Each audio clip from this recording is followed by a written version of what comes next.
Everyone, welcome back to Touch the Fire Twice. I'm Joshua, and I'm here today to do a Bath & Body Works White Barn Candle Company haul, first impressions, and in-depth sniff comparison review on 4 candles from their summer collections. But before we dig into that, if you are new to Touch the Fire Twice, welcome. My mission here is to share my love and passion for fine home fragrance as an enthusiast, an educator, a reviewer, to inspire you to increase your own fragrance knowledge and understanding, ultimately enhancing the scent memories that you create.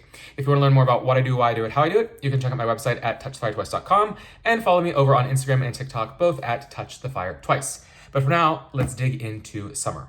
I did purchase 4 candles, 2 of them from this kind of striped collection, and then these sort of one-offs, though there's, I'd say, another one like this one, but just 2 in this collection. This is a solo, and then I believe there are about 4 scents in this collection here. So I have burned just one of these, but that's okay. This isn't a fully, burned performance review. Bath & Body Works is, we pretty much know the performance most of the time with candles, one-off some issues, but usually it's fine. And then I do have in-depth sniff comparison for 2 of these, because there are 2 of these fragrances that I want to compare to other scents to give you a sense of, it's like this, it's not like that, this is what it reminds me of, though none of these are straight repackages exactly. So first, let's dig into Berry Waffle Cone. In general, I think this is a cutesy summer label. The aesthetic is straightforward, simple, some clean lines, some bright colors, some bright wax. It works. I do like the kind of painted metal white lids. Notes are sweet summer berries, golden waffle cone, and creamy vanilla. Now, Berry Waffle Cone has been around for quite a few years. I purchased it a couple of times. It's not an every year must burn for me, but I actually do think it is a very I don't want to say like a very nice scent or very sweet. It's like incredibly sweet, borderline cloying, doesn't really match the name for me, the fragrance, but it is strong, sweet, and kind of magnetic. I'm drawn to it, though it's not an ultimate favorite. Like I wouldn't necessarily give it high ratings. I think it's very, very popular, but there's something about it that just keeps me coming back to at least sniffing it. So I have not burned this one yet. I've burned past ones. Can't speak to this performance, but hey, your mileage may vary. Give it a shot. Getting my nose on it. What I've always said about this is it is quite spicy with like baking spices to me. This is much more a fall candle. I think they could call this berry streusel or autumn berry streusel, and it would totally fit. Give it a darker wax, take away the waffle cone. This is not a summer treat for me. It's not ice cream. What I get from this is a heavy hit of, let's call it kind of the streusel crumble. I suppose they're calling it waffle cone, but I mean, the waffle cone scent, when you walk into an ice cream shop that makes their own waffle cones, is so obvious, so clear what it is. And to me, though there is a sweet vanilla bakery aspect, it's not waffle cone to me, or waffles, or pizzelles, or something along those lines. It's more so a really sweet buttery crust, or like a butter stroop waffle. If you've had that before, it's that Dutch cookie that is a really buttery, thin waffle cookie with a syrupy caramel in the middle. It really gives me sort of that aspect with a heavy hit of, I think, baking spice. So not cinnamon, probably a little bit of nutmeg, maybe some allspice, your traditional kitchen spices. It really feels very, very autumnal to me. They had a brown sugar allspice candle in, I want to say 2014, 2015, was a one-hit wonder. I really enjoyed it. To me, this is probably 60% the base of that one, which I wish I still had, but I think I burned it and only had the one. Vanilla, I get more vanilla extract than creamy vanilla. I don't get sort of your creamy whipped vanilla like an ice cream or meringue or just a conceptual gourmand. And berries, a fruity sweetness for sure, but it's really not your fresh summer berries like you would imagine in this. A berry waffle cone is going to be, I suppose berry ice cream or maybe like a berry syrup or preserves or compote or something like that on top. But it just really, for me, reads an abundantly sweet, crispy, streusel-y, I think stroop waffle, maybe some caramel even in there of that sweetness. Not a heavy, milky caramel, but still a sweet, like corn syrup-based caramel. And let's call it a cooked fruit. I'll give them berries, like dark berries. This really is a baked berry streusel for me. And I would say autumn because those spices really take it more autumnal for me. So I really, really enjoy it. I think it's a really nice fragrance, though could lean very cloying for some people. But to me, it's not a cone, it's not a summer treat. I'm not sure why it's in summer, but really nice regardless. And then I move over to this other sort of random, not really in a collection, kind of a standalone fragrance. And this is Sweet Tea Lemonade. Interesting aesthetics. I think this one is going to prove to be pretty popular. It's just a matte white glass. You have this velvet-like sticker, which I think is, an upgraded aesthetic from sort of just their standard labels that they use at Bath & Body Works. And it's kind of like that embossed, and you can feel the lines throughout there with the traditional kind of sunrise sun spray, reminiscent of that old 1990s Bath & Body Works logo. And then you have this lid on here, which you've never seen. It almost, for me, feels like I suppose basket weave. I was gonna say honeycomb, but I suppose like a basket weave, and it's a nice metal painted lid. Quite frankly, Homeworks could learn from them on how to do nice painted lids, because these are still hefty, heavy, that kind of chrome metal lid. But painted in really a nice upgraded aesthetic.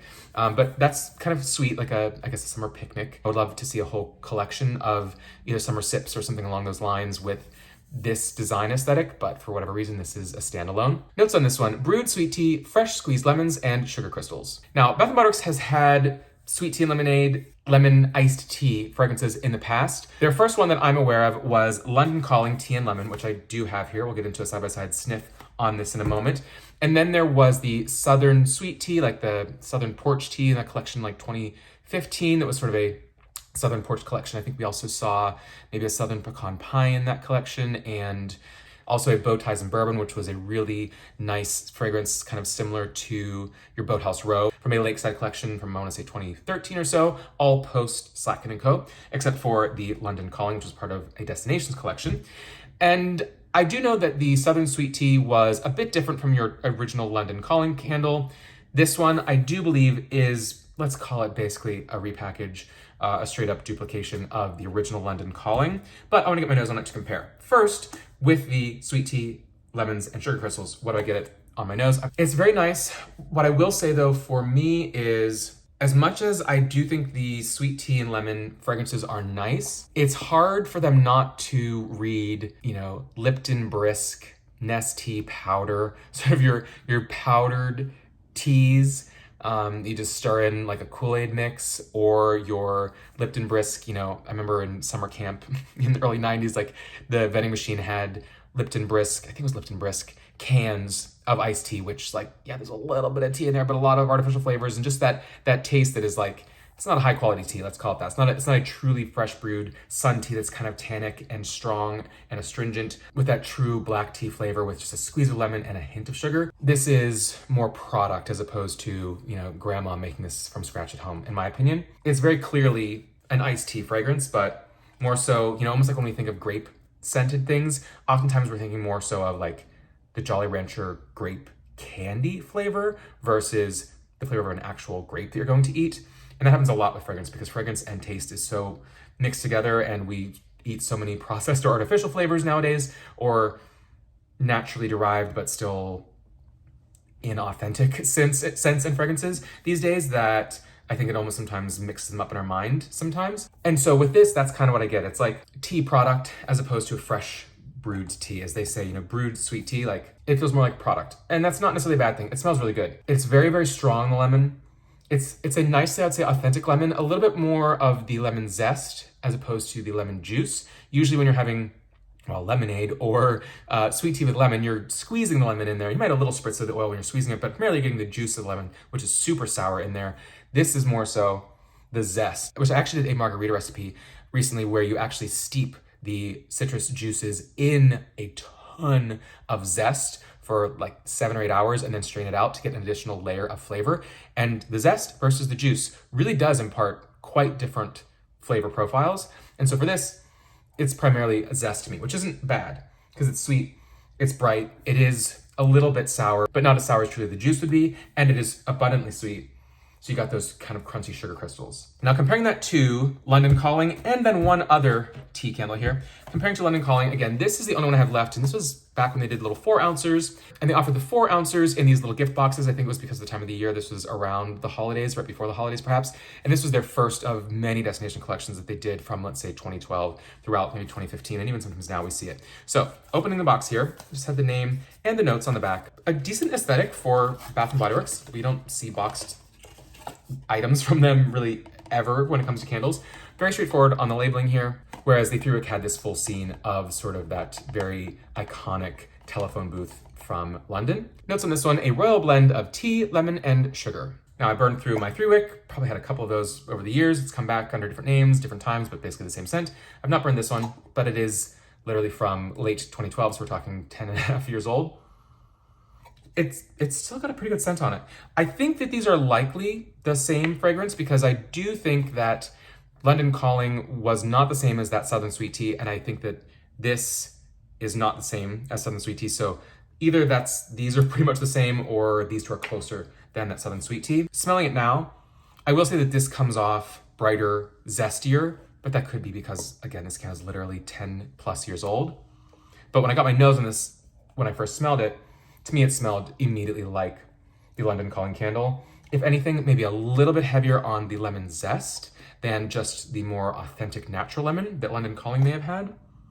But when it comes to the sugar and the tea, that same thing. They both for me evoke that Lipton Brisk Nestea iced tea product. So if you like that, which generally I like, though I'd prefer a really authentic tea in a candle, which is not impossible, but hard to find. But this is still very, very nice. And then comparing it to the only other true kind of tea lemon sugar candle I have, and that is Kringle Candles Herbal Tea. Now the issue I have with Kringle's Herbal Tea is it's called herbal tea. It showed just as like sort of a traditional black tea or herbal tea with nothing in it, and then some cassia cinnamon sticks beside it. Notes are not on the bottom, but they're a whole long list as Kringle typically does. This is, to me, not an herbal tea. This is very much an iced tea with sugar and lemons. And granted, it's pretty far down here. This is from last year. It's burned, 70% of the way. When it is lit, it really is very, very, very similar to this. They're kind of sister scents. They're not exactly the same, but you don't need both. In my opinion, they're not different enough to have a need for both. They wouldn't both be in the same collection because they're too similar. This is your black tea with lemon and sugar. I do think that perhaps, if anything, there is such a strong hit of the lemon zest in this one, which is maybe the differentiator with some of the other lemon sugar tea scents, that this one is really a heavy, heavy hit. And granted, it's called And Lemonade. So give them some credit. Maybe they actually did hype up the lemon when they said lemonade in here versus just sweet tea with lemon. Kind of that Arnold Palmer, half and half. Very nice. Hopefully it burns well. It's one of those ones that to me, it almost leans confection candy in the vibe it brings. So I don't burn them super, super often, although I did burn through that. It's just they're very, very sweet. Not unlike the very, very sweet berry waffle cone as well. So that is sweet tea and lemonade. Then we get into this collection here, which is just a weird mishmash. Don't love the design, the aesthetic. It's a wraparound label, which of course Bath & Body Works now means they are $26.95 as opposed to the $24.95 that you're going to pay, for whatever reason, for the berry waffle cone, which also has beach weather in it. And then in this collection, we've got Summer Boardwalk, Sunrise Marina, Under the Sun, and Mahogany Vanilla. Under the Sun, I sniffed it. It was just artificial banana to me. Some people love that. Banana candles are tough for me because they're almost always artificial, except maybe banana maple pancakes from Homeworks. I think that was a little bit more of like an authentic, really, really mashed up sugary banana. But it just too runs candy for me. And Mahogany Vanilla, it's your mahogany sequel with that vanilla. It tones down the mahogany. Doesn't make sense for me in a bright summer collection. Being in the core line, fine, but I don't really want that in the depths of summer, and I wish if they were going to do a collection of just 4 candles in this, they would have thrown in one of a million old summer fragrances that they could pull out from the vaults. Don't get me started on Mango Cilantro, on Beachside, Seaside Escape, Beach Cabana, Saltwater Taffy, Beachgrass, Root Beer Float. Like, there's just so many that they could have brought back. If they haven't, whatever. But they did bring back Summer Boardwalk. Again, the aesthetic on this, it's fine. It's a little bit carnival, but it's serviceable. It's nothing, I think, exciting. But Summer Boardwalk is a great scent that has been around now for 11 years. Caramel glazed popcorn, warm taffy apples, and salty sweet cream. So this first came out in the American Boardwalk collection in 2012. I really enjoyed that collection. You can see here I did my re-review when it came back in 2019 as part of Summer Semi-Annual. So they did a relaunch with most of the collection, though not every single candle was brought back from 2012. But I really enjoyed the labels there. This is, again, I'm not gonna harp on it, but it's just boring. But the fragrance luckily has not changed over the years. And sniffing this, it is the best execution of that overall summer boardwalk. Think Coney Island, think, any fair, carnival, beach, or I suppose even lake boardwalk that is going to have that caramel popcorn, the really fresh in the vats, almost maybe borderline kettle corn, but not super buttery, really like caramel corn with the caramel or the cream from the taffy apples. You have that freshness from the apple, you have the richness from the caramel, you have the savory popcorn aspect. That salty sweet cream, again, it seems like it'll be like hit of sugar, sugar, sugar, caramel, caramel, caramel, because caramel is popcorn, taffy apples. Taffy is basically a version of caramel, and then salty sweet cream. But it really works to be a beautiful, cohesive fragrance. I will say the burn on this one has not been great. In many years, it is not. I almost was going to take this back and exchange it, but I gave it a second burn, and it did a little bit better than the first burn. And at this point, I won't take it back. I'll just keep trying to burn it. But it's already smelling a little bit burnt and grody, which is disappointing because it struggled to pull out. And it's even on the second burn, it is dragging there. And it did mostly pull out, but in the first burn, it did not. It started strong and then got very low after 2, 3, 4 hours.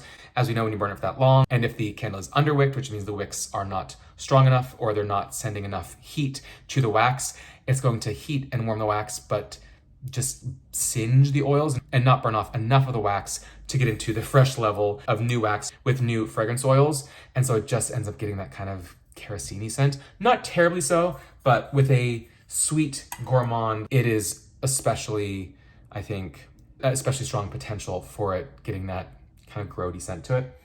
But it is such a beautiful summer fragrance. I don't like this sweet caramel or ooey gooey caramels typically because they tend to be too heavy, too cloying. There was a salty caramel that was launched as a kind of a precursor to the American Boardwalk collection in 2012. I want to say it was 2011, where there was cotton candy and toasted almond and lime ice and salty caramel. And the salty caramel there was so strong. And it's come back over the years, similar names, probably a little bit less strong, but it was so strong it was like, it would be in your hair. You would walk in your house the next day after having it lit and it was still there. That's a little too much for me, but the amount of caramel in here works for me. I won't go too in depth on this. I think everybody knows Summer Boardwalk. It's just at this point kind of a tradition for folks who appreciate Bath & Body Works fragrances. And then finally from this collection, so Sunrise Marina. Notes on this one: coastal air, blue cypress, and oud wood. Now this actually appeared in an oud test collection. So one of the collections that they did in their test stores last year, where they had 8 to 10 fragrances that were variations of having oud, because that's sort of a hot commodity, a hot fragrance in the industry. Of course, with fine fragrance perfumes, I think it's always been there, but in home fragrance and more prestige or mass market, it's really having its heyday as kind of a popular note that folks are really starting to explore. And so there was this collection where you had rose oud and X with oud, so all these different oud scents, and there were a few with names that didn't have oud in them, but it was still in there. One of them was Sunrise Marina, and that is back today. And what is oud? So oud actually comes from the agarwood tree. It grows primarily in Southeast Asia, and when the tree gets infected with a specific parasitic mold, the tree reacts by producing a musky scented resin as a defense mechanism to protect itself. And that resin embeds itself into the heart of the agar tree, becoming the oud, and the resin is then melted and distilled. It takes over 25 years for an agarwood tree to grow into and become filled with oud resin, and it actually is considered to be liquid gold because it is 50% more expensive than pure gold. As far as the scent goes with oud, it's going to be warm, pungent, musky, sensual, smoky, animalic, slightly sweet. A deeply rich, complex fragrance that's earthy, woody, a bit leathery. In the Middle East, it's known as wood of the gods, and the aroma is part of Muslim, Arabic, Japanese, and Indian cultures, burned as incense in places of worship.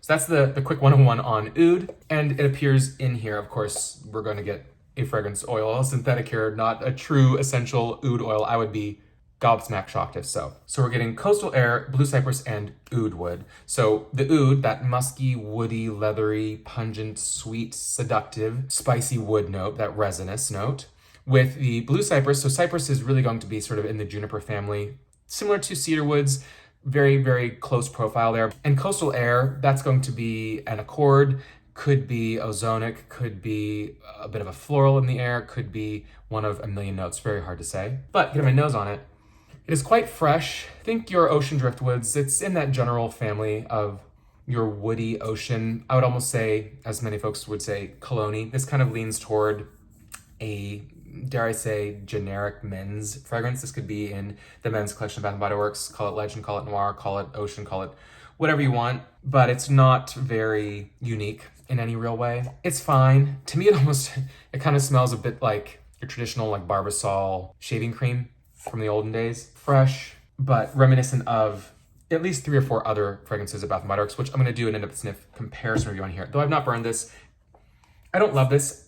Frankly, I bought this because it was new, wanted to talk about it, compared to these other fragrances, but if I wasn't reviewing this, I don't think I would have purchased this for myself to burn. But doing comparison here, there are 3 fragrances that I think this is not a direct duplicate of, but very similar, reminiscent of.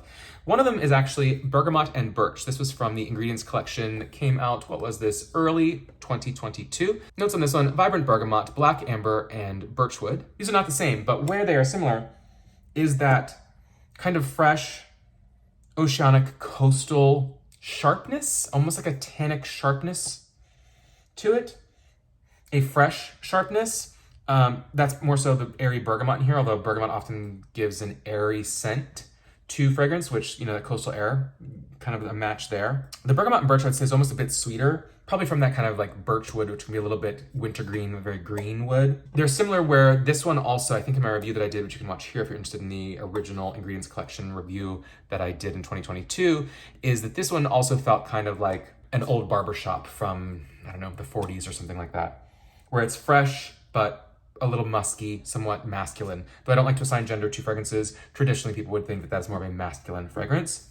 And Sunrise Marina is kind of a sister scent to that, similar in the execution, where it's kind of like, pick your favorite, you probably don't need both, kind of deal.